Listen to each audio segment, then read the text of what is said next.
Millions of people all across the world experience some form of anxiety. Sometimes it may be a mild form, and for other people, it may be severe. Okay? And it can be to the point where it's crippling, where you feel as if you cannot get out of this loop. And sometimes you get to a point where you're like, I just don't know what to do. Why is this happening to me? Why am I being triggered? Why is my mind going back to this place? Why am I feeling such fear or worry or whatever it is? It leaves you physically and even mentally feeling depleted and defeated. So let's just pull a few cards here. This is pick a card, just to see currently what is your anxiety trigger. All right. So close your eyes, take a deep breath. Hopefully that'll help you at this point. Whatever number appears in your mind's eye, 1, 2, or 3, that is what you go with. If you selected number 1, this is for you. This card came out in the reverse. Let's turn it right standing to see what it says. It says radical honesty. It says to believe in the facade is to suffocate in the armor of alienation, self-defeat, and self-denial. All right? So with this card, it's basically saying, what is the trigger? Sometimes, well, not sometimes, all of the time, it's best to be honest with yourself with whatever you're dealing with. And I know a lot of times, when we may go look up things online, you may Google, may even speak to a therapist, a friend, and they tell you, the best way to deal with anxiety, maybe you need to breathe in and breathe out. Stop thinking about it. Be honest with yourself, lean into it. So, for someone who experiences anxiety, especially extreme anxiety, tell them to lean into it is almost like terrifying, because if they're already experienced a great deal of energy just emerging in their body, their breathing becomes labored, the heart rate begins to racing, and you're telling them to lean into it, they're like, why the hell would I do that? You know what I'm saying? So, we all find specific techniques to deal with it, but one of the things that can assist or aid or help you understand the trigger is to be honest with yourself about a situation or things that you're going through, because that may create the sense of suffocation or fear or worry, whatever it is you may be worrying about. And don't think that any worry is too small, too little. I shouldn't be worrying about this. It's important to you, so it's something that can be looked at or examined, but then you also you're able to understand the severity of it. And sometimes within anxiety, the level of the issue is intensified or maxified, if that's a word, because of the anxiety. So it just becomes you. You are trapped in this bubble, and it's all around you, this worry, this fear. So one of the things that this is saying, it says to believe in the facade is to suffocate in the armor of alienation. Now, not to say what you're worrying about is not true, but the severity of it, or wondering or pushing yourself in the, I would say, future of thinking about all of the bad things that can happen.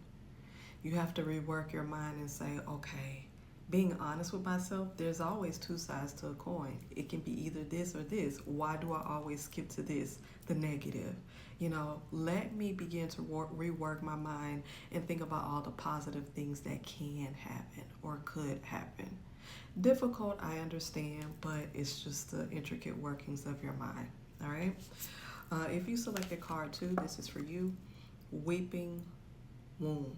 Okay, it says you are not your wounds. Okay, so a lot of times, there are many people who experience certain levels of anxiety due to trauma, specific trauma that they experience, and it could be,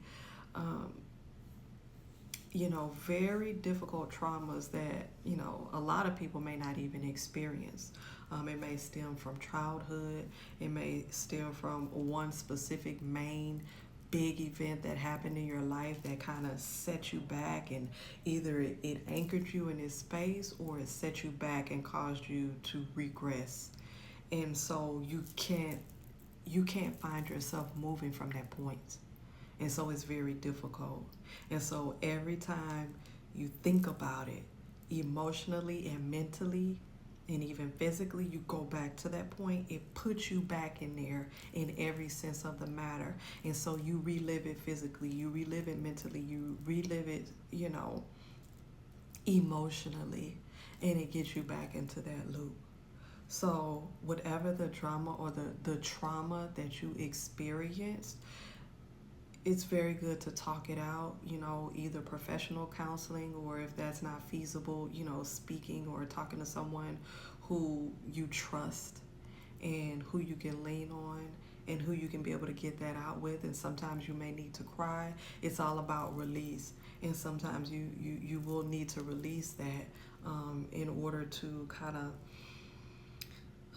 let go of a lot of that buildup. Because if anybody knows anything about anxiety, it's almost like an extreme buildup of energy in your body, and you're just like, oh my God, And a lot of times what helps is to release it. So whether that's crying, talking to someone, writing it down, exercising, help to work that energy out, and to get your blood flowing freely, instead of being pinned up. So there's many mechanisms, but just to go back to this specifically, being anchored in that trauma causes that trigger, and it's just like a continuous thing. If you selected card 3, this is for you. This is in the reverse. It says emotional energy, and this is what it looks like. It says emotions are messengers to be met with appropriate attention, action, and gratitude. So what this is saying, sometimes you turn your emotions off in order not to feel or not to bring yourself back to that traumatic point that you previously experienced. And I always say that all these cards are related. So if you go back to card 2, if you want to listen to it, I believe it's related to that. But a lot of times as a coping mechanism, you'll go ahead and turn off certain emotions and attachments to certain things, so you won't go through the turmoil or the heaviness or the depression or the anxiety of the matter. However, that's just like sweeping it under the rug. It's not dealing with the issue or finding resolution or finding ways to healthily cope with it. You know what I mean? So, at one point you think you may be doing well, and you might be doing well for a period of time, but it's still bubbling and it's seeping underneath. And at any time when there's a specific trigger, and you may not even be aware, it can bring that back up, and then it's intensified because it was only swept under the rug and not dealt with or confronted, or coping mechanisms find to be able to deal with it, So that's what that particular trigger that you experience with the anxiety. So hopefully this helped you guys a little bit. If you want a longer video, please comment in the comment section, and I will complete a longer video on YouTube. Peace.